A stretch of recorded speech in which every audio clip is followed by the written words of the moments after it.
Good evening, one and all.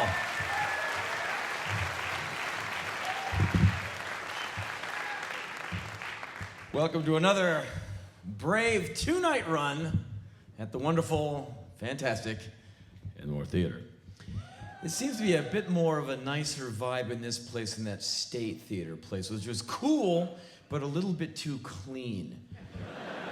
Well, you know how it is, that you, the person sitting in the seat, when it's too much of like a theater kind of vibe, you get into that, oh.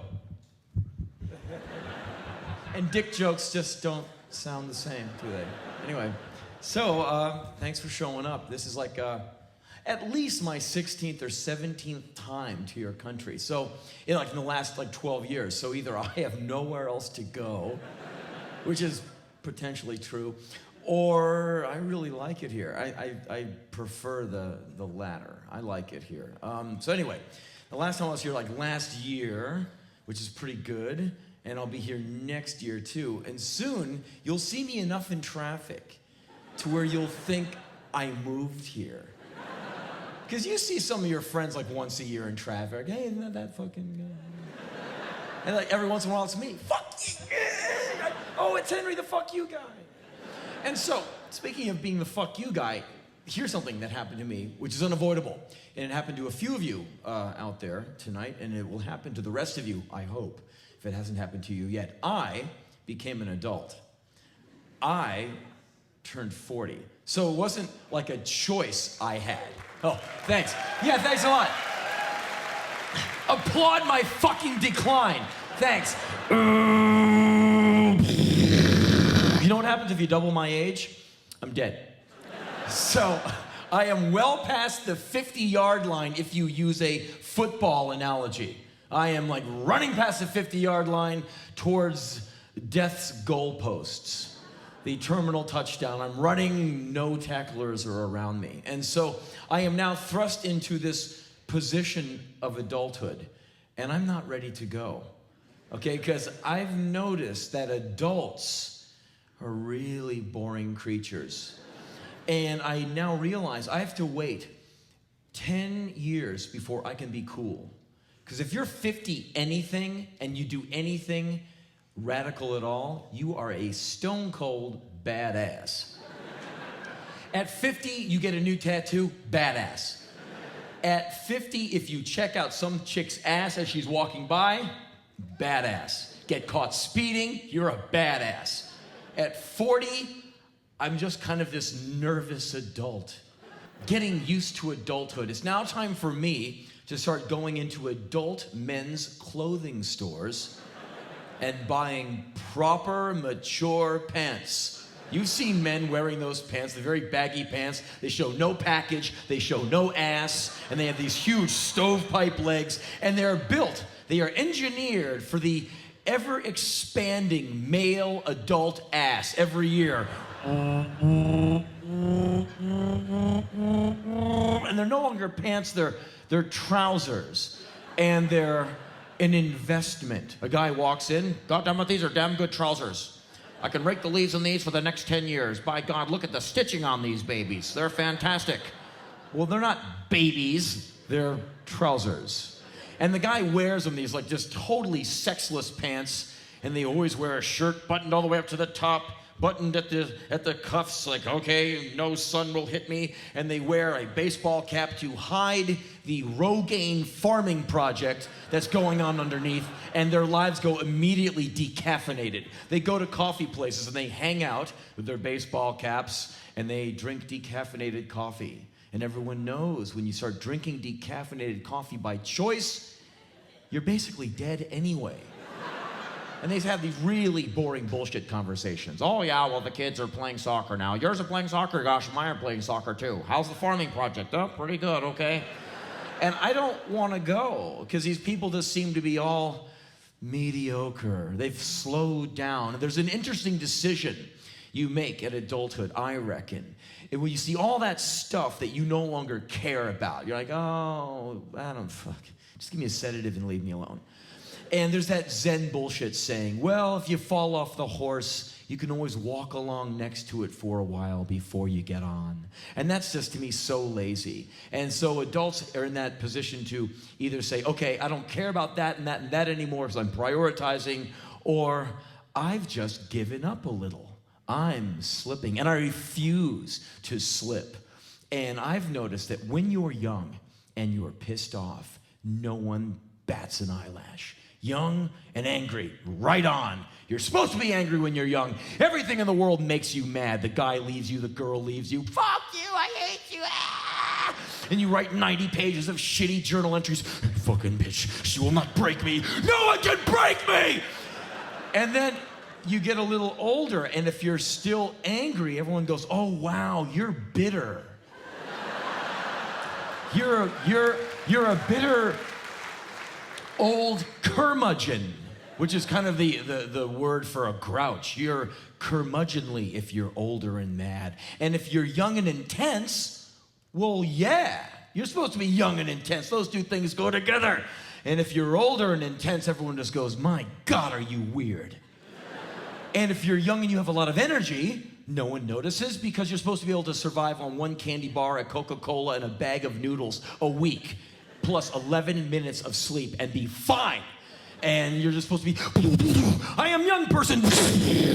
When you're older and you have a lot of energy, everyone goes, wow, you have a lot of energy. Wait for it. For someone your age. Like, fuck! They always have to qualify it. You know, you're sprightly, which makes me feel like Fred Astaire. I'm sprightly and somewhat brittle. And you are judged differently when you have some gray hair. Like, for instance, anytime now I go to the hardware store, which I do a lot, we'll get into that in the 5th or 7th hour, but I come home and the people in the neighborhood watch me carefully because I'm the weird, bitter, sprightly curmudgeon who lives at the end of their block. The weirdo with way too much energy. Still has veins popping out of the side of his neck. Fuck it, still has a pulse. Everyone's like, my God, look at him. And everything I haul out of the trunk with the boot of my car and haul into my garage is the makings for a bomb. Because I've got to be that weird. So I buy potting soil and some string. Oh my God, he's making a fucking potting soil and string bomb. Oh my God, we're dead. We're dead. I buy cement and a mousetrap. Oh my God, he's going to take that to the State Department and blow it up. The fucking mousetrap's a detonator. And the cement is shrapnel. Fuck, call the Pentagon. And so I've just decided, fuck it. I'm just going to be the bitter, weird, sprightly motherfucker. And now that I'm ancient, I get to say all kinds of fucked up things and everyone has to let me slide. Because I'm old and infirm now. I'm a curmudgeon. So I can say really fucked things. So I've started making this list of fucked things I can say to audiences and get away with it. And I've come up with only one thing, actually, which I will now tell you, because I'm old now. I can get away with it. So you still have to love me after I say this. And it's a great one. Okay, and here it goes. This is coming next week, so I'm just getting ready for the whole right side shaking breakdown thing. All right! You goddamn bisexuals! I see ya! Cut the crap! I see through it! Pick a side and stay with it! Ha! Ha! So that's so far, that's all I've got. So I'm working on, well, next time I come through, I'll have 2 or 3 more curmudgeonly things to say, and you'll have to go, oh, okay. But then you'll start seeing I have applesauce on my shirt, because I'm getting more applesauce on my bib than I am in my mouth, like Ronald Reagan, when Nancy feeds him every day. But don't have any sympathy. Don't have any sympathy for any motherfucker, okay? It's over with. I'm over sympathy for pricks who fuck people's countries up. No more tolerance. Ooh, curmudgeonly thing too. Anyway, so I'm in this position of now being 40, where I now have to start doing adult things, like buying those pants, never, or start getting in touch with the safety parent car, you know, like a Volvo, a Saab, one of those kind of cars you drive and you go, God, I'm such a pussy in this thing. Because if I drive anything fast, people go, oh my God, he's got plot loss. He has not yet had the courage to embrace the Alan Alda that lives inside him. And so I've been wondering, like, what happens to men when they become mature? Well, nothing really, as you women can attest to. I reckon when boys become men, nothing really happens. They just kind of become fat boys who are really in touch with their own bullshit and have now like written it out as law. Where when they were boys, they were just full of shit and everyone let them slide and they didn't really think about it. And now it's all become dogma. Well, I don't wash my clothes because I can hang a shirt on a chair for 3 days and it will magically air clean itself. And sure, that little wrinkled, white, sweaty thing in the corner of the armpit, upon first or second inhalation, it doesn't smell very bad, actually. And all men are in love with their own body odor. A man can wear his own underwear ass side over his face and just go like, fucking A, I'm living inside this. It's a tent of odoriferous nirvana. I love it. And so we have all this bullshit. Like you'll see men in the laundromat with 6 washer loads worth of clothes because they make the yearly trip. And they are trying to stomp, they're up on top of the washing machines, trying to stomp 6 laundry loads into 1 washer. Why? To save like $8. That's men being practical. People come up, what the fuck are you doing? I'm saving money. Look, you might think you're on Easy Street, pal, but I'm in the trenches. I'm saving my money for Armageddon. Is that why you walk around every day smelling like ass? Yes. But it's good ass, it's mine. And so women are in this position of having to root with these boys. And I know you women are getting pissed off because you're tired of having men that you feed and fuck and have to mother. What an insult. You're like, and then feed it, and then, and protect their fragile little ego. Slow yourself down. Dumb yourself down when you talk to them. It's okay. Don't ever beat them in a game of anything. They'll be like, whoa, whoa, whoa. And women are like, oh, fucking man, I wish there was an alternative to that, you know? And an interesting thing happens, I've noticed, when girls turn into women. It's around late 20s, early 30s. I don't know exactly when it is, but it's like, bing, overnight. Girls are uploaded with like 90 gigabytes of hardcore information into the innermost workings of the male psyche. And men can no longer bullshit them. And that's when you know that you're dealing with a woman. When you work that bullshit you've been working on them for the last 15 years, and they just look at you and go, cut the crap. And we used to get away with so much shit when you were girls. It was awesome. Like, here, touch this, we'll go to the moon. Okay, yes, yes, I have done it again, Zorro. You know, the fucking fox in the chicken coop. Oh! And Monday you'd exchange stories with your friends. Yeah, I told her to touch this, we'll go to the moon. You use that hoary old chestnut. Ha, ha, ha, ha. And then all of a sudden, you try an updated version of that. Like, hey, how about we go to your house and sit on the edge of your bed and sip herbal tea and talk about feelings. You know, thinking you're gonna get some. And they just look at you like, you see these? You're never gonna grab them. Leave. You're like, you should have told me you're a lesbian. I wouldn't have wasted $80 on dinner, you know? So now, girls become women and they're really smart.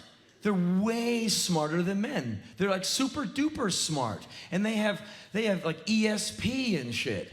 And there's like nothing men can do. So we have no way to get mature, really. Because if you look at how men are catered to and advertised to here, everything just says, be a little asshole. Like, you know, look, it's the footy. A bunch of men showing ass, rubbing each other, tackling each other, grabbing each other's butts, right into beer ads, tobacco ads, all kinds of ads. It's like, whoa, get some, wah, whoa. And they think that women are part of that thing they grab. Like, wah, ooh, oh. And women are like, here we go again. And so I understand that you women are getting pissed off, but you should understand that us men really have no trail guides on how to get mature. We hit manhood, and all of a sudden, we're standing there with some idiot trying to sell us tequila. Here's some tequila. And you see these ads for liquor, like in sports magazines, any kind of magazine. And it's always like the hot chick, the big tits, and the bottle of booze. And men will go through, just hailstorms of machine gun bullets to get to tits. They'll even drink tequila if they think it'll get them laid. And so you see these ads like, tits, bottle. And men aren't that stupid, but it's kind of playing into that. And at the bottom of all those ads, it always says, drink sensibly. Fuck you. I mean, I would never touch anything like tequila, but if I was into tequila, I wouldn't be sensible about shit with an open bottle of tequila. How could you possibly be sensible with a substance like tequila? All right, I'm a little fucked up. Time to stop. Cooler heads have prevailed. Right. Bullshit. When have you ever been sensible with something like that? You're like, I'm pretty fucked up.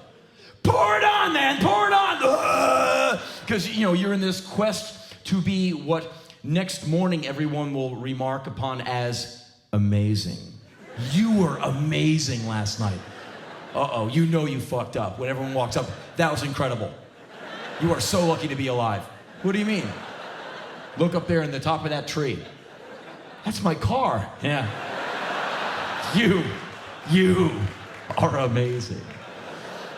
And so I've been dealing with this adulthood thing, and I reckon I'm never, ever gonna be ready to go.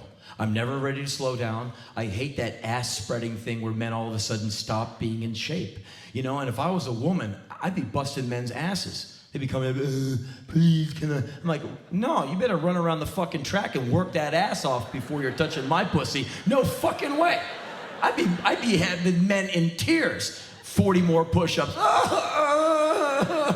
I wouldn't want some blubbery motherfucker who sits in front of the TV and just goes, Kylie. You know what I mean? They just get so fucking useless. And it seems to me when girls become women, they get all this like weird, evil, demon energy where they have like 3 times the energy of the guy. And you see them like in shopping centers, dragging men into stores. Like, come on, there's a sale. And they're like absolutely feral. And then you see the situation where it's the slow undoing of a man. The man and the woman move in together into this new house, and the house is empty, and the guy looks into the living room and sees all that square footage of living room area and goes, wow, big screen TV there, leather sofa here, trough to vomit in here. And it'll just be like, whoa, her, beer, her, beer. And women are like, oh, no, I'm gonna fill this place up with crap. And all of a sudden, the man is in this position. Right, see? Do I lie? Or do I just expose that truth, okay? It's so true. Men see this place like, fucking A. I'll put a climbing wall there, a fucking Shark Tank there, a boxing ring there. We'll blow the kitchen out and just put in a refrigerator. And a fucking trough to take a leak in while I cook, and I'll eat out of the pan. Man kingdom. Not if you're gonna live with a woman, you're never gonna get away with that shit. You will have no leather anything. You will have no big ass TV. You will not have a huge kick-ass stereo system. All your money will be spent buying pastel-toned towels. The man will go into the store and buy the cantaloupe-colored towels with his wife. Whoop, he'll lose a ball. A ball will fall out of his pants and roll away. And thus the emasculation begins. And then, all of a sudden, this man, this king of the jungle, this burping, fighting, fucking machine is putting up drapes, putting up curtains, and it is, as they say, over. And that's when whoop, the other ball goes away, and there's a guy with a fucked up screwdriver putting in drapes with no balls left, just this little scrotal sack flapping in his shorts, like wee, no. And so then men like have to knee jerk into masculinity to get their balls back, and that's when men get so funny. That's when they buy vehicles 10 times the size of what they need. And in where I live in America, you see men going to Warner Brothers to push pencils, driving up in those like Ford Expedition trucks with a gun turret on the top, flamethrowers, a rocket-powered grenade launcher tripod on the back, and they're like 9 feet in the air. Ooh, they have to rappel down from the door to the ground. Like, what, do you go out in open country with logs and stuff? No, I just put up a lot of drapes. I had to get my nuts back.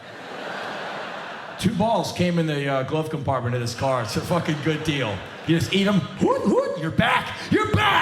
And so I've noticed men go staggering towards all kinds of bullshit to make them feel like they're men. And I'm starting to see a few of these proclivities in myself. And I can't bullshit myself. Well, I can, but I'm too cynical to let myself slide. And so I've noticed there's a thing with men and hardware stores. A boy doesn't give a fuck about a hardware store. He's too busy having sex with beautiful women and doing all kinds of wonderful things because he has no need for money, no real need for sleep or nutrition. He's just like this perpetual hard-on with like this incredible, insatiable lust for life. And so the boy becomes a man and he becomes gray and stooped and his ass starts settling and his jeans going, time to buy trousers. And all the rivets start flying out.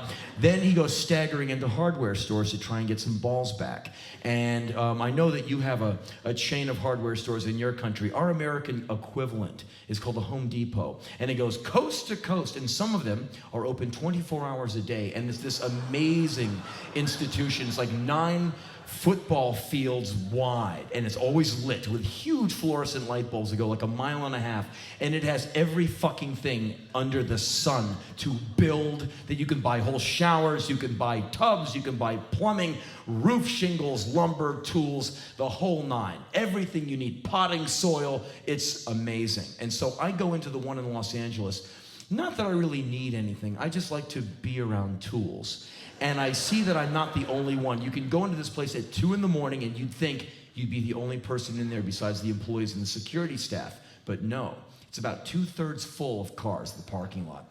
And you walk in and no one's buying anything. You'll see men just standing around in the aisles, just looking at tools. And there's always, in any hardware store anywhere in the world that's worth its weight, you'll see like the 182-piece socket set, this massive thing. It's like 4 feet by 4 feet mounted on a wall with like the ratchet, the fittings, and like every fucking metric fitting there is known to man.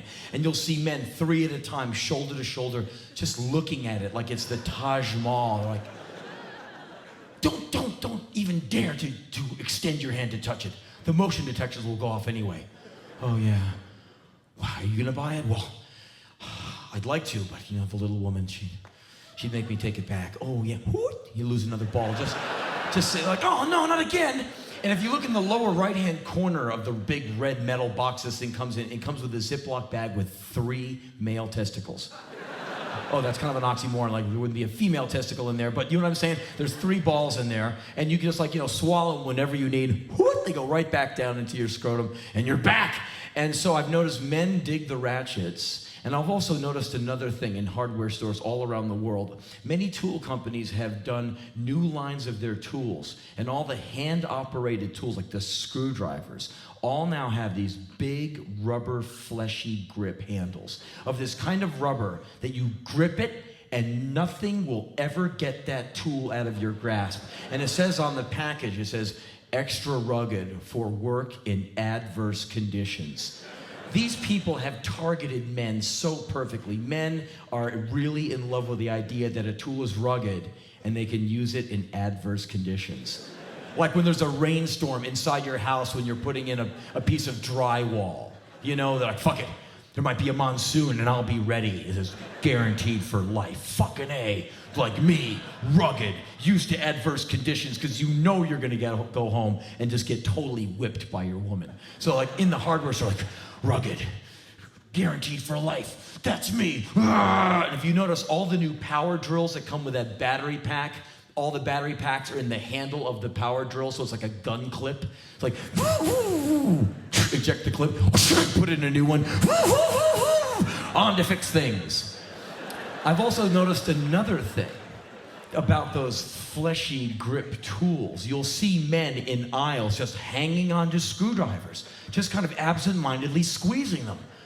You're like, fellas, what are you doing? Like, I don't know, I've been here a day and a half. Feels good. God damn, this feels good. Come on, fucker, squeeze it, come on, because it feels almost like you wish your tool did. It's about 1 3/4 inches bigger in diameter, and there's just something inherently good about just squeezing this fucking tool of your own, like, oh, yeah, take this off, will ya? Tell me it's small now. And so I've noticed these three, the ratchet set, the screwdriver, and the power drill thing, and the thing that really trips me out is the men's obsession with just really low-level truth. Like when you're a boy, I don't know, dude, like, I don't know. It's, all we are is dust in the wind, and, it's just fucking, And then men get to be adult, and they need a few things that are true so they can base all their, 0.2 operating software male bullshit upon it.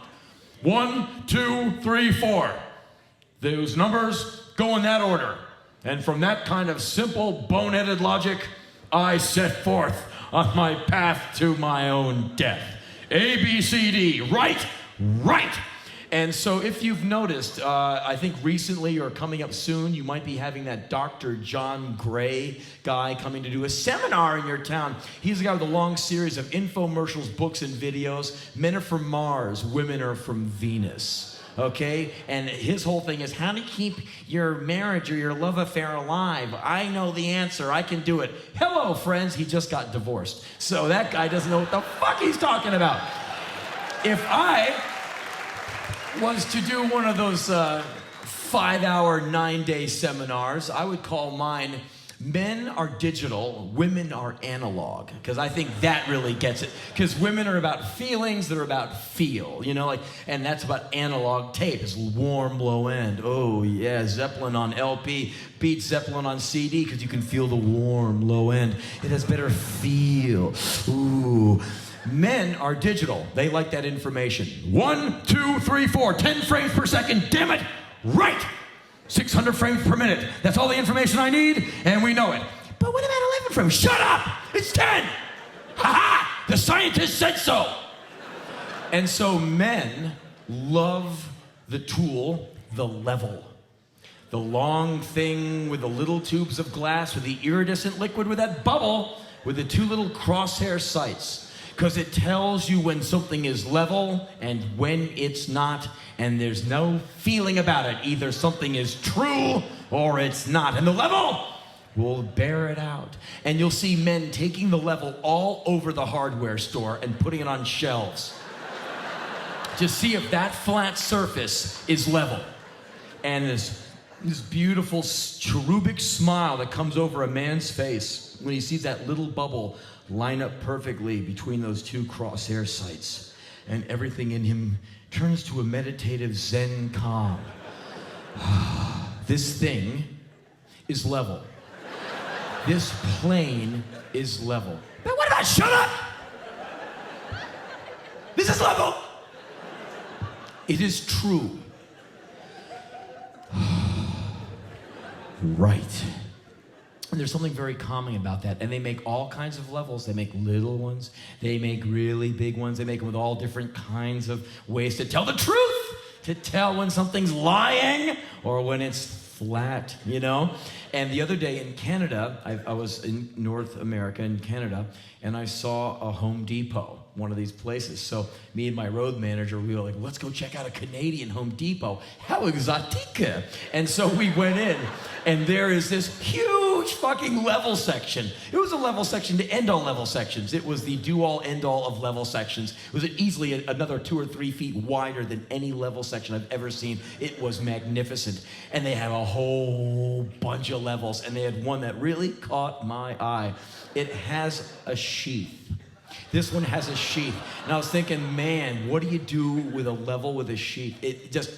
that made my mind start spinning. I could see carrying a belt everywhere you went, with like your cell phone and your beeper and a tape measure, but one of those really long ones, like a 40-foot metal tape measure. Men love the real big, thick one that goes an extra 15 feet longer than the little pussy ones you buy at a department store that are only this wide. That one's easily for women.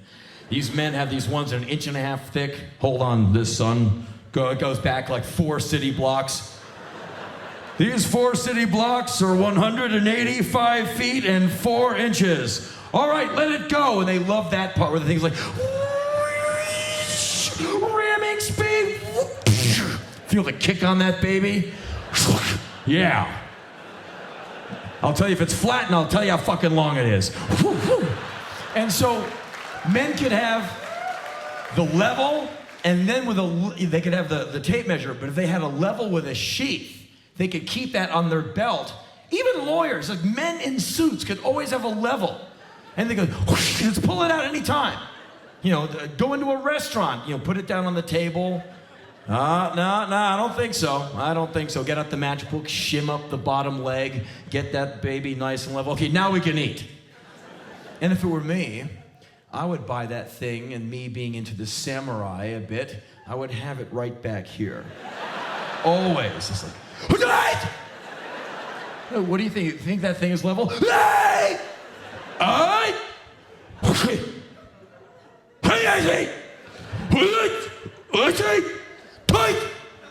What the fuck is that guy doing? And I would just have this shit all the time. So anyway, back to the maturity thing. I've noticed that men start driving bigger vehicles. They get in touch with their tools because women are like, goodbye to the balls. And if you notice, men and women, you get to a certain age, all your friends start getting married, they start breeding, and they start living together, and you watch your friend, your macho man friend, just become just some little old bitch. And it's funny, he gets all round, and his ass starts getting real round, and you go to his house, and you're like, what the fuck? It just looks like a chick lives here. Like, where's all your stuff? Oh, it's here in this closet. All his stuff has just been thrown into a closet. Well, can't I even put up this poster? No! Gone. And the guy will either have a den or the closet or the worst of all the guest rooms to put like his 80 broken CDs, his fucked up boombox, his 10 shitty posters, this crap he's been dragging around with him for the last 20 years. But he's married now and the house belongs to the woman. And it's all like pastels and a cloth couch and those really lame oval sweater things that go on the armrest. He's like, what are these for? For your filthy forearms, I can wash them. Oh, fuck. And the guy, every once in a while, the house is right, and the guy gets to have the den. The woman goes, that's your room. Like, okay. And he gets it decorated himself, and a man allowed to decorate his own place, it's just so sad. It's usually bright green or bright yellow shag carpeting. The worst fake wood panel walls that look like make kitty porn video here. The foosball or billiard table in the middle of the room and the desk at the back that's always covered with dust. What do you do with the desk? Oh, I make my notes. I'm writing my memoirs here. You haven't ever sat at this desk once? Yes, well, I'll get there someday when I get a ball back. And they have 2 shelves where they have their collections, because men collect stuff. Women are good for about 3 or 4 magnets on the front of the refrigerator, and then they just don't care about collecting. But men, we need to collect things and have them and organize them. And you'll see the guy with like his big margarita glass full of matchbooks. 80 matchbooks from 80 bars I fought and puked in my youth. Want to see them? No. Oh, look, here's like 80 shot glasses from different bars I fought and puked in. Here, we can look at them. I want to leave your room now. And that's why women just kind of laugh at us, like, oh man, I wish you would grow up. And we never seem to get it together, and women just kind of go, okay. Fuck. And so I'm doing my best. I'm trying to get my shit together. You know, I'm trying to organize my stuff all in my hovel now. All my records are organized. A, B, C, D. They always were, with that kind of having that male anal retentive thing. But now they're organized inside the alphabet, like A, B, A, C. So if I ever get a woman over to my place voluntarily, she'll see that I have my shit together. Oh, you have all your records organized. Okay. Because usually, well, no. It is very difficult to meet people in an uptight city. I live in Los Angeles when I'm not on the road, and I don't know how Sydney is, you know, on a day-to-day basis. I'm only here like 8 to 10 days every 400 days or so. But, you know, in LA, my normal Saturday nights, I shouldn't be telling you this, but I will, okay. My normal Saturday nights, when I'm not parading around my place in my underwear, dicking around on eBay, trying to outbid other geeks for records they should not have, that I should have. So when I win, I can jump up and down in a triumphant war whoop going, ha! I got the thing that you wanted! Woo-hoo-hoo! I have the thing I don't even care about. The thing, I already have 2 copies of that thing, but now I have 3, and you have none! Woo-hoo-hoo-hoo-hoo-hoo! When I'm not doing that, I am out at shopping malls with roofies, the popular drug of people my age, and I'm feeding them to young girls, knocking them out, duct taping them, and taking them back. And they wake up, the tape is rudely ripped from their mouth, and they wonder where they are, and that's the beginning of the date. Of course you don't believe me, come on.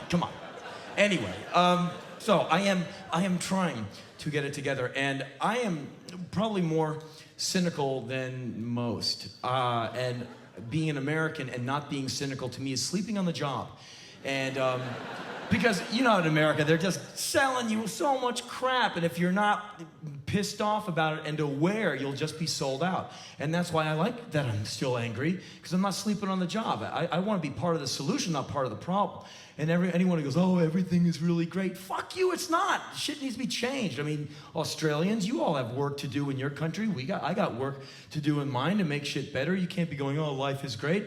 If life is great, you know, well, life will be great soon as everyone has a little bit of equality. But as it is right now, we got work to do. So I'm always pissed off, you know, and on that, and we're like, you're an angry man. Well, yeah, and you're on Thorazine. Fuck you, you know?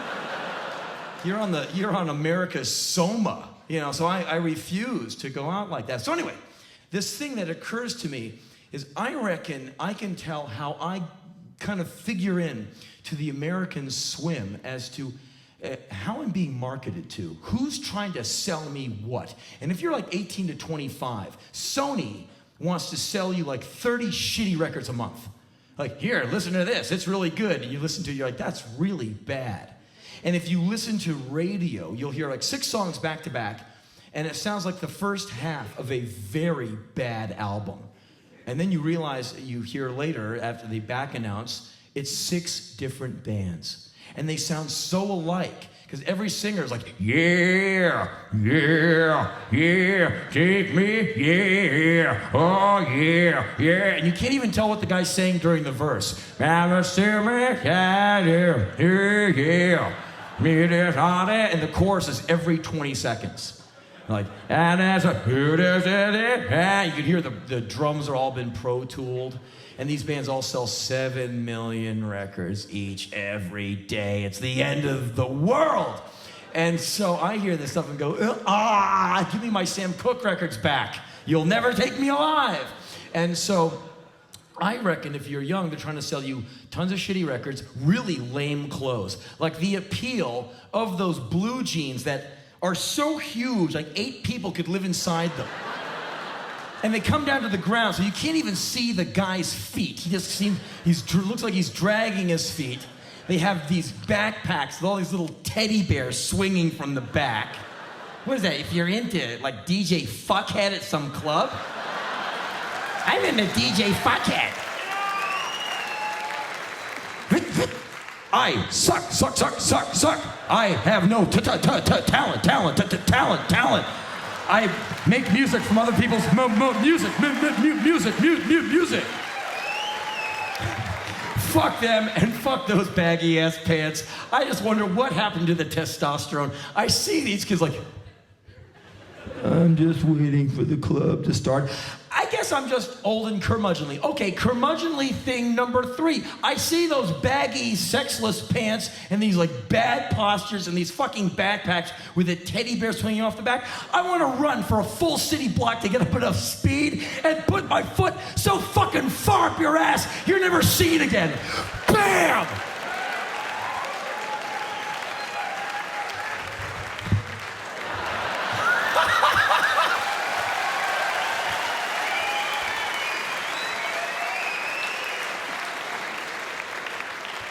So I've noticed, at my age, no one is trying to sell me shit, except plots in the ground, insurance, and the best of Sting. Which is basically saying, you're dead, fucker, you're dead.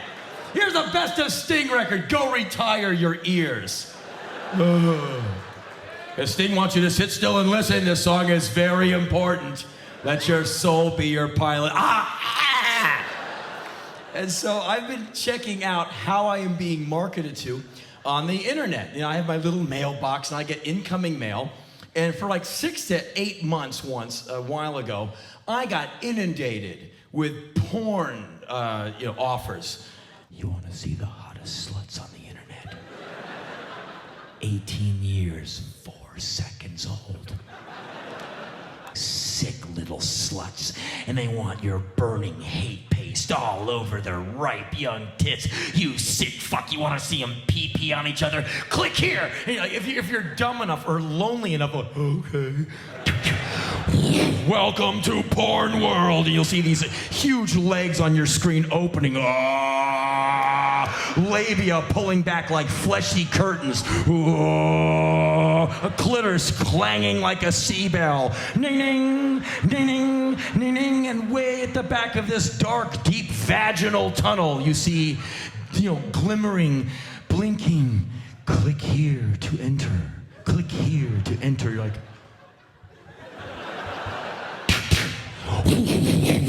welcome to the Clit Kingdom. All cameras, all dirty, pee-pee, Amsterdam, naughty, disgusting shit girl cam updated every 4 seconds. You sick fuck, all we need is your Visa card number and you'll have so much pussy you won't know what to do. Don't you want that? I know, I really don't. And so you double click to get away, boom, you're hyperlinked to another website. It's Ass Kingdom. Oh God, leave me alone. More girls' anuses than you've ever seen in your whole life. God damn it, let me go. You double click to get away. You keep getting hyperlinked to more and more and more. Pussy, you finally run from your chair, run to the wall, rip the phone cord out of the wall so you can get to some moral, solid ground. So I'm told. I've never done it.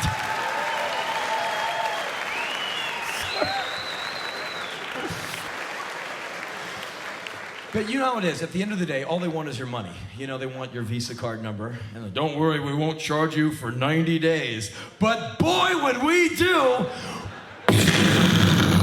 we'll take your first child, too. And so if you don't respond, they reckon that you're not interested or you're into Oasis or something. You know, you're not into sex, so fuck it. And they don't want anything to do with you. So I know there's probably a few fans of that band in this room tonight. Fuck you. So anyway, get some real music. Anyway, so that campaign went away, and it didn't really bug me that much. And then the campaign that really did bug me started right after that. Get Viagra discreetly online. No one will know that you're pharmaceutically enhancing your bone. We'll deliver the Viagra in like brown paper envelopes. And it says, stuff from a factory.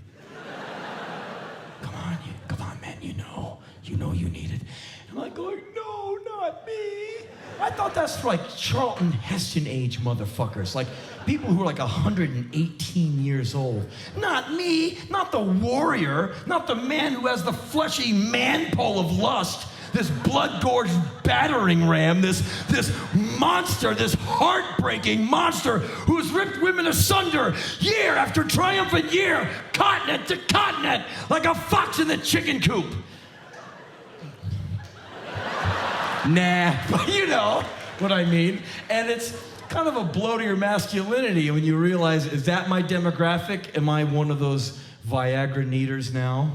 Oh no. And after like 40 attempts on my life by Viagra, I got so tripped out about it. One morning after seeing like Viagra, assault number 85, I ran into my bathroom, underwear and gym shorts down around my knees to see if I could raise the mighty, perform.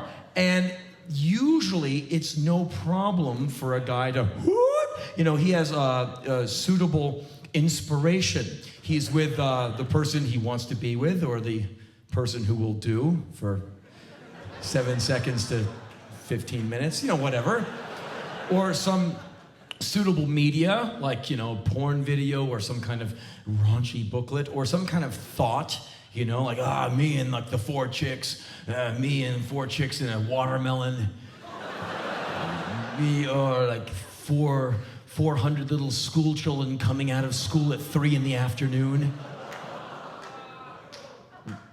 Oh, I'm sorry. I just didn't want to leave any of the pedophiles out of the thing. Big shout out to the pedophiles in the house. Don't want to leave you out. Anyway, so yeah, I know. Digging myself in deep. But anyway, you know what I mean. You need something to raise the mighty tool, and never try to get an erection out of biological desperation to perform in a perfunctory manner. Never. Never try to get an erection with tears in your eyes. That's what I did. I'm like, oh, come on. Oh, come on. I'm kidding. I'm crying too. It didn't work. It was really miserable. I'm like, please don't let it be over. And luckily, the assaults on my life of Viagra stopped, and I was able to get back to my normal partying, Mr. Light and Levity self. And right around that time, I was in the mirror one morning looking at my face, and I saw lines on either side of my face. And it's not the kind of lines you get when you are sleeping all night on the crinkly pillow. And you go into the mirror and you have all those great divots and lines going down your face. You are Scar Man. You look like Tom Berenger in Platoon, like, Argh.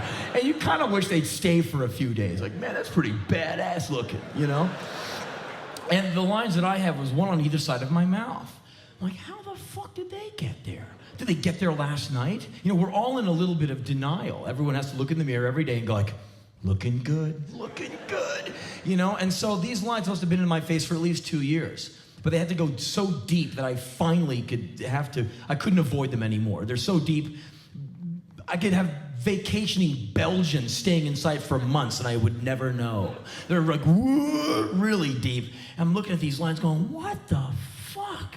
How'd you guys get there? And so I looked into the mirror and I pulled every face that I use on a normal day-to-day basis. Like, which is, as you well know, that's pretty much all I've got. And so, but it didn't make the lines go. And so I looked at the mirror and I smiled. That's what they are. They're smile lines. I have smile lines.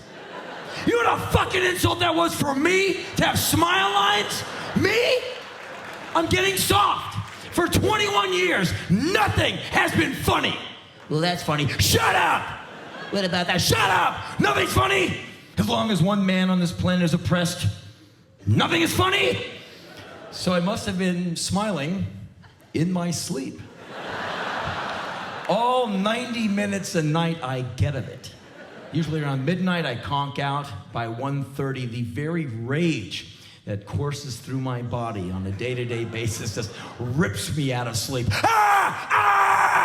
This is usually how I've woken up for the last 21 years. So in my sleep, I must be like, things are nice, which is really alarming. So I now have to contend with lines in my face and smile lines in my face. Huge, horrible insult. And so I try to fix the problem. Being a guy, you must be the fixer of the thing that is wrong.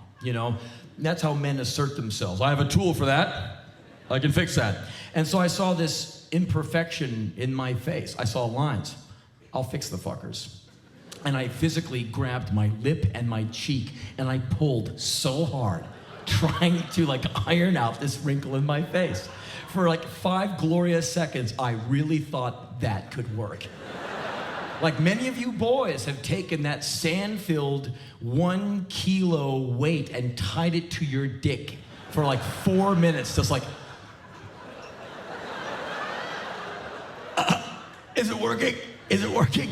And me and my dad both tried it. It doesn't work. Doesn't work. So I have to deal with this.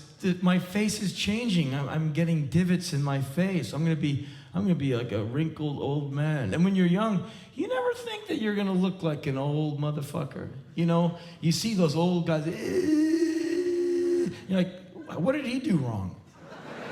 What were you eating, man? I'm 85. That won't be me when I'm 85. I'll look like this. No, you won't. Your nuts will be in your fucking socks. You women, your tits will be in your pockets. It's gravity wins. Everything's going down. Hair is like redistributing itself. It's fucking brutal. And you get up every morning, ass hurts, knees make audible noise. You're like,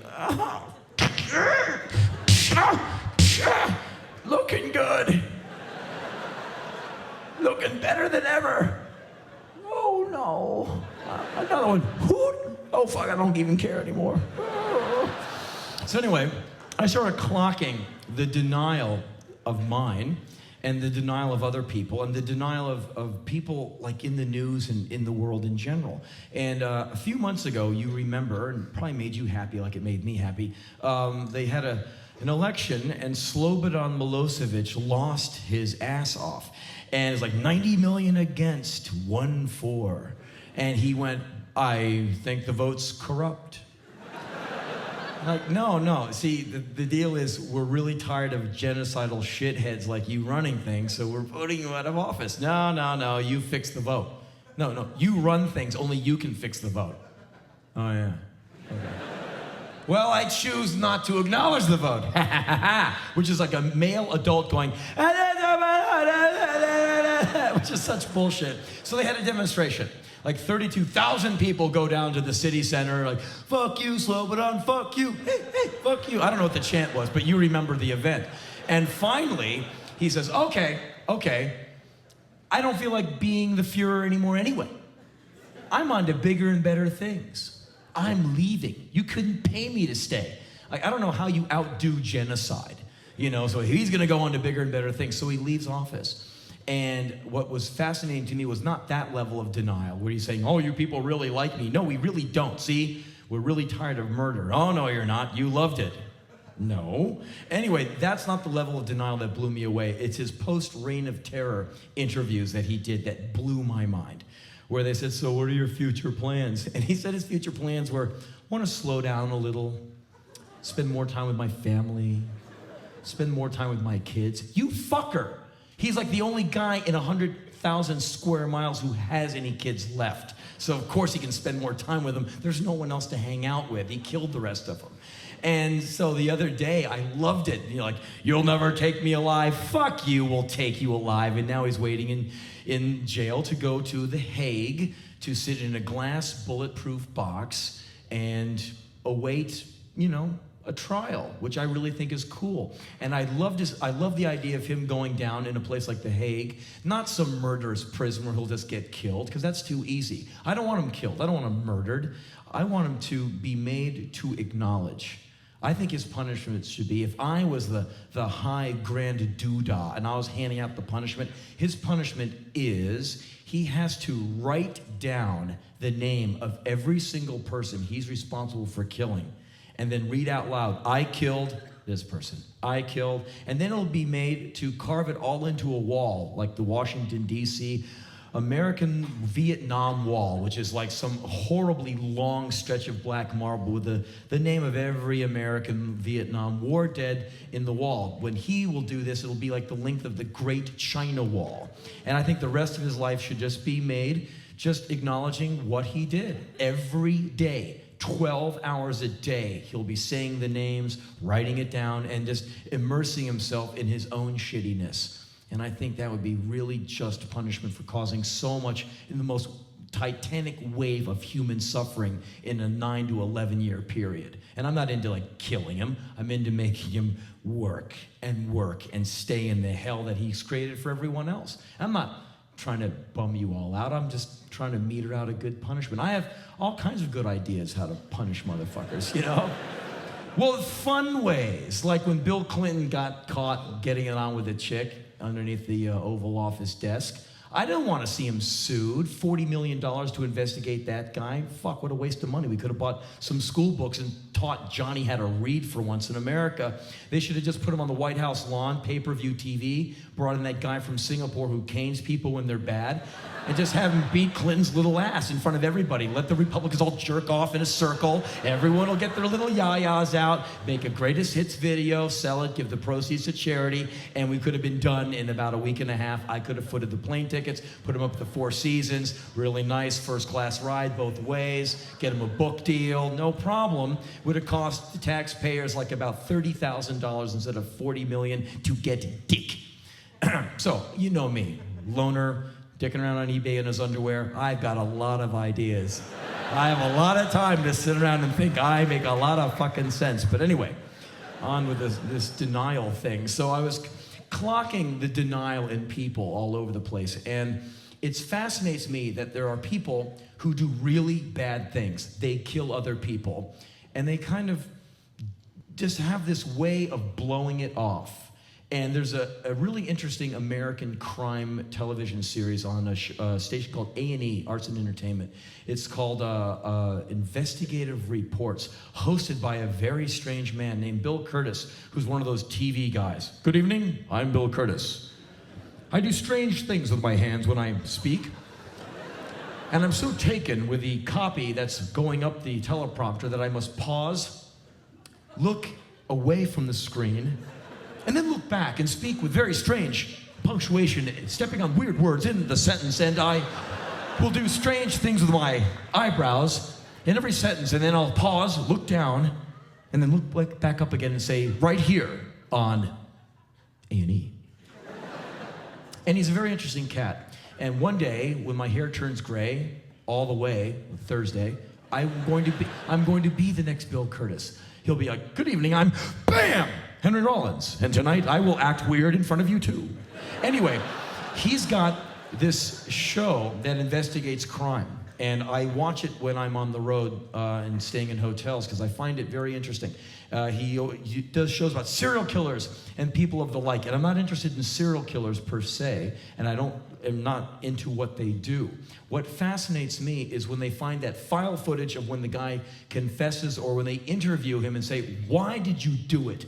It's the why that is somewhat interesting to me. It's how they live with themselves that really fascinates me. About 75 years ago, it's not a history lesson, it's about me. About 75 years ago, I had a girlfriend. And I was in my younger days when I had that Jim Morrison face. It was good. And I was on tour, and I fooled around on her. And I wrote about it in my journal. Like, dear diary, got it on with some Susie and the Banshee clone. The end. And that was it. And I came back to the hovel we were living in. There's drapes on the wall. And cantaloupe towels. Anyway, I had to buy 7 Sabbath albums to get it back. And so anyway, she reads my journal. She's like, I'm out one day doing something, and she reads my journal. I came back, she's crying, you asshole! Like, what? You made it with so Susie the Banshee clone, how could you? That was like 70, 80 years ago. I feel bad about that to this day. Every year, I find her number, and I call her on the phone. Hey, it's Henry. Just want to see how you're doing. Hello? Hello? I'm a horrible person. I feel like such an asshole. I cheated on a girl. It's not the equivalent of murdering somebody, but I feel bad. I am a bad Boy Scout. I will never become clean. And so if I murdered somebody, I would be like, just kill me. You know, I'm so easy to guilt. And so when they find this footage of these guys and they go, why, how can you deal with what you've done? These guys always have this amazing way to get out of the crime. And the most common, prevalent one I always hear is they always say, I've forgiven myself. What? You killed 8 women. I know. But I've forgiven myself. So I'm fine inside myself. If you have a problem with what I've done, hey, it's your problem.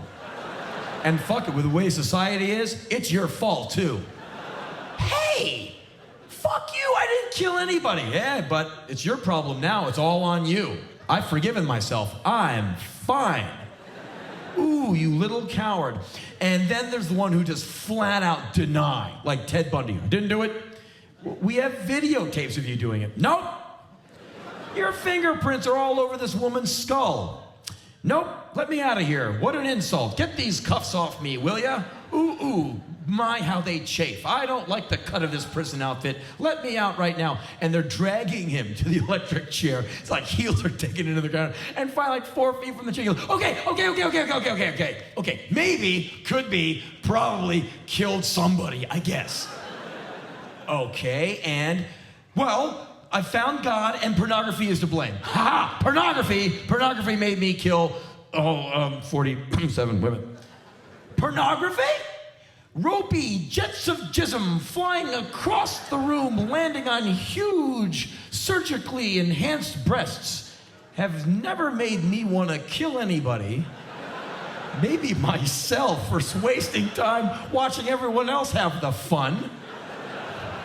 But I go, ooh, you fucking coward, you. And the ones that make me the maddest are the ones who throw themselves into the arms of Jesus Christ. The poor old Jesus having to forgive and love everyone. You killed 8 women, yes, but Christ has forgiven me. Christ loves me. But America and the world hasn't forgiven you. That doesn't matter. Christ loves me. The blood of Christ has washed over me, and I am forgiven. Fuck. Have you ever once in your life considered, pondered, meditated upon how shitty it would be to be Jesus Christ? And don't think at all that I'm trying to put the guy down. I am quite the fan. Okay? Never read the book, but I like the story. And, well, think about his gig. He's got to forgive and love every person who comes to his door. No one ever walks up to Jesus. Hey, Jesus. Yes, brother, I forgive. No, I don't need forgiveness, man. I got 2 Rolling Stones tickets. I want to know if you want to go. Okay? No one ever walks up to Jesus. Jesus, here's a joint. Really good shit. Oh, man, thank you, brother. No one ever walks up to Jesus. Like, no hot chick. Jesus. Woohoo, Jesus. Come on, Jesus. Come on, into the bushes. Come on, Jesus. Give me the high holy one. Come on, Jesus. Ride me. Come on, Jesus. Come on, give me that fucking holy dick. Come on, fucker. Never happens. It's just, oh, Jesus, I killed 5 people. You have to forgive me. You have to hug every fucking drooling troglodyte hanging outside of Graceland, waiting for him to come back. Oh, Jesus. And he's like, okay, it's okay. I love you. I forgive you. Okay. There you go. Off into the night. Okay. 24 hours a day, 7 days a week, Jesus is on. He had a rough life. You look at the pictures, you look at the paintings of the guy, little skinny vegan body, little tree hugger, little bean sprout eater, little tofu fan, Jesus Christ was. If he was alive today, he would reek of BO and patchouli. He would have a hippie girlfriend who would be weaving beads into his hair. He'd be handy with a hacky sack. And he'd be like hanging outside of health food stores. Hey, man, can I have some bean sprouts, man? Have you ever noticed something? This is something that I've noticed all over the place, man. You go into health food stores. Have you noticed the people who work behind the counter at health food stores look really unhealthy? Isn't that interesting? You walk into these places like, hey, man. Welcome to Nature's Harvest, man. oh my God. A tooth. I just lost a tooth. Should I have this much black blood in my saliva? And so Jesus would reek of patchouli. He would have a hippie girlfriend, dog on a string. And he'd always be like, hey man, can you help me out with a thing? And he'd be wearing that silly thong bikini rag thing, which is, I guess, kind of a turn on for some of you ladies. But anyway, I always thought he had a really shitty deal. His friends sold him out, and he had to carry 500 pounds of lumber up this skinny Via Dolorosa and get nailed up. And the rest of his job, for eternity, so I'm told, he's got to forgive and love everybody all the time. And there's always somebody in need of love and forgiveness in the world. And so I wonder if the guy ever gets a break. If there's ever a window in the history of life where there's nobody knocking on his door. Like maybe like every 500 years, there's every once in a while, you know, he hears from a director's chair on high, you know, cut! Jesus, you got 3 minutes. You can go to your trailer. No one needs you. Really? 3 minutes? Yeah, Jesus, you got 3 minutes. Oh, thank you, brother. God, I gotta take a fucking leak. Oh my God. And he's hoping that joint he left in his trailer is still there, and maybe he can catch some news or some kind of TV, like, oh, fucking hell, oh, fuck. And he hears, like, incoming serial killer needed forgiveness. Oh, brother. I killed 8 people, Jesus, you gotta forgive me. Okay, brother, of course I No one's around. No one's looking. You motherfucker! Fuck you! I've always fucking hated you motherfuckers! Killing! How the fuck does that feel? Boom, boom, you serial killing bitch! Bam! Bam! Bam! Jesus, we're back on! Bam! Brother, did you fall? Brother, let me help you up. Oh, brother, are you okay? We're better now. You know, I wonder if the guy ever gets a break. But speaking of denial, I know that you people watch America with a jaundiced eye. We are good comedy, are we not?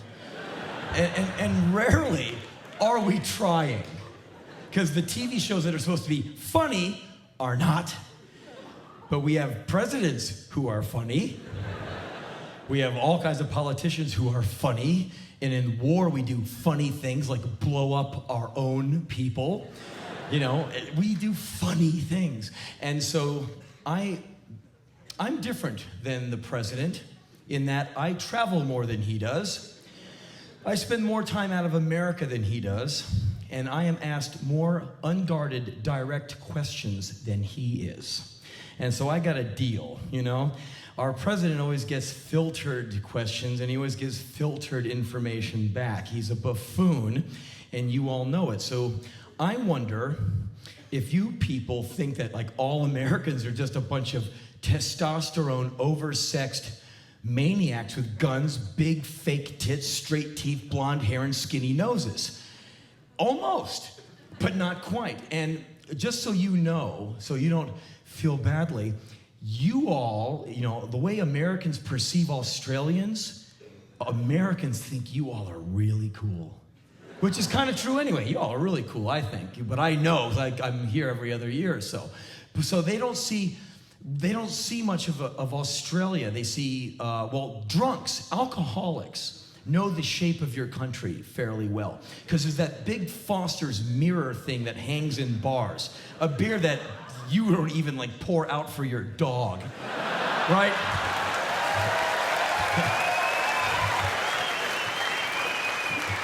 Definitely for export only. It's like, boom, sell it to the Americans. The Americans go, oh, wow, this is what they drink in Australia. How good day, mate. And in all those bars, there's a huge map of Australia with a big F, Foster's beer.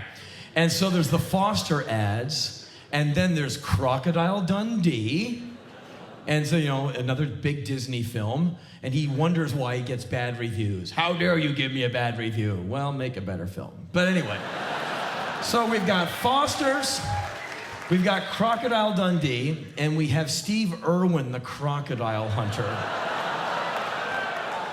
A very energetic man who lives a little north of here, who always is in close proximity to angry crocodiles. So there he is with this 32-foot, 4-ton prehistoric beast. He's like, I'm going to put my finger up this crocodile's arse. Like, and then he goes, oh, he's a naughty boy. The thing is running after him. He's grumpy. He's a grumpy one. Here you go, mate. You're okay, mate. The thing is like, well, next time on Croc Hunter, I'm gonna be sticking my fucking wife's head in the mouth of a croc. He's a fucking maniac. And Americans love this guy because he's just like, woo! He's just so over the top. He's a naughty boy. And that's basically all we know about your country besides all of that. And Russell Crowe is that's the whole input we get. So, but you guys get everything bad from our country. You get Ally McBeal. I'm so sorry about that. I apologize. But I want you to like me. I want you to like me. I didn't write it. I have nothing to do with it.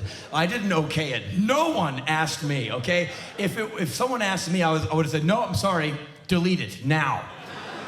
But it still got away. And so anyway, I know that you know, every single time we have a presidential election, it is very, very silly. And I'm one of those Americans who looks at it every 4 years and goes, oh no, here we go again. And it's truly depressing. And usually your choice is the lesser of two evils. And that's not a unique sentiment. Yeah, everyone has thought that. Well, it's the lesser of two evils. And so usually in America, your choice is between, and you go with that one, right? And this time around, in my mind, the choices were, oh man, and oh man, one. What a silly man. Have you noticed in speeches, I know you've watched like his 3-minute speeches, is all the guy can get together, George W. He holds on to his index cards. He's like, I can't let them go. I don't know how to talk. And the guy cannot put together more than 3 sentences without either stopping, looking at the cards, or thoroughly fucking up. And the other day he was talking about needing to overhaul the American expenditures on military gear, and he said, we need a strategic. I go, strategic, sir?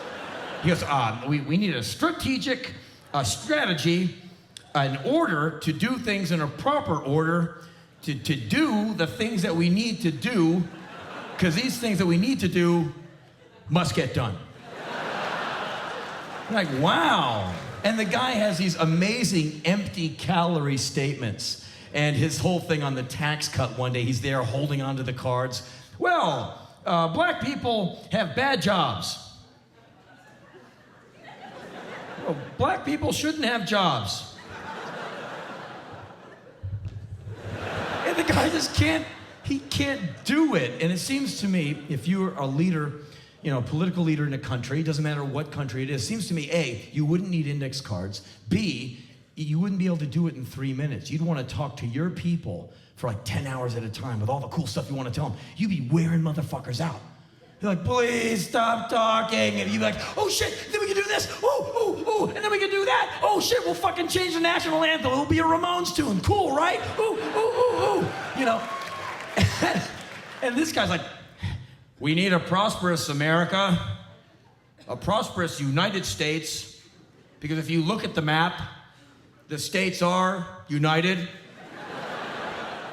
They're very close together with little squiggly black lines dividing them, except for the one floaty one over there. We own it anyway. Thank you, good night. And he just kind of walks away and was like, fuck you. And wouldn't it be great, because every country has the same problem, wouldn't it be really bitchin' if you had a political leader who's running for the big office, he or she, I don't care, as long as whoever has the best idea, I don't care about the sex, where you could like them as much as you like your favorite musician. So instead of like, okay, time to vote, no, fuck? You'd be like, fucking A, this guy fucking rocks. This guy's awesome. Like, if you're voting for Ozzy or Bob Dylan or someone really bitchy, like, this fucking guy is so cool. I can't wait for this. This is gonna be bitchin'. I'd love to be stripped of my political cynicism for just one time. It would be like, so refreshing to be so into somebody and trust them and know that they want to do the right thing. And I knew that George W. wasn't the guy for the job. That's obvious. And now it's really showing he's a typical good Republican, no concern for the ecology. And he's, like his big home state of Texas, he's making that big hole in the ozone layer bigger and bigger and bigger. And guess what that ozone layer sits over?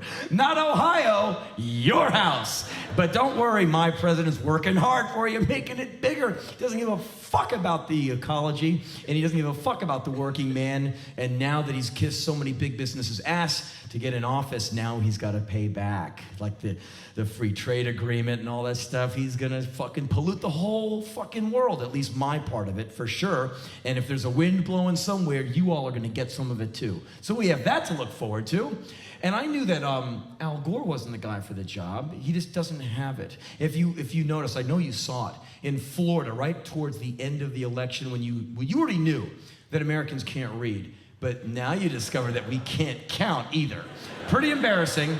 Like, there they are down in Florida with a bunch of votes. 1, 5, 11. Oh shit, I can't count if you're gonna keep talking over there. You know, it's just so sad. And me being kind of a globe-traveling dude, I was embarrassed, because I just know that everyone's gonna be bagging on me whenever the French can make fun of me. Ha ha, can you even count, you stupid American? You know, here, hey Hank, can you fucking count? 1, 2, 3, 4, can you do that? Ah! And right around that time in Florida, they're having some silly debates. And at one point, George W. got one over on Al Gore, and Al Gore shot back, well, you don't have to be snippy about it. That's when I knew that Al Gore wasn't the guy for me, okay? And you can call me a lot of mean and nasty things, and you're usually right. Macho shithead is one of those things. And when I hear a man who wants to lead America use the word snippy, my confidence in this individual plummets, okay? And so he goes, you don't want to be snippy about it. He's a snippy, pussy whipped, he's pussy whipped. Okay, you would never hear Patton, ever use the word snippy. What's that son of a bitch Rommel doing? He's taking over the north of Africa, sir. God damn it, that snippy bastard. Sir, nothing, get my Jeep and my dog, go. You would never hear him use the word snippy. Chuck D from Public Enemy has never used the word snippy. I rest my case, okay? So, he wasn't the guy, and George W. definitely isn't the guy. And so I have, like you, I have my fantasies about like being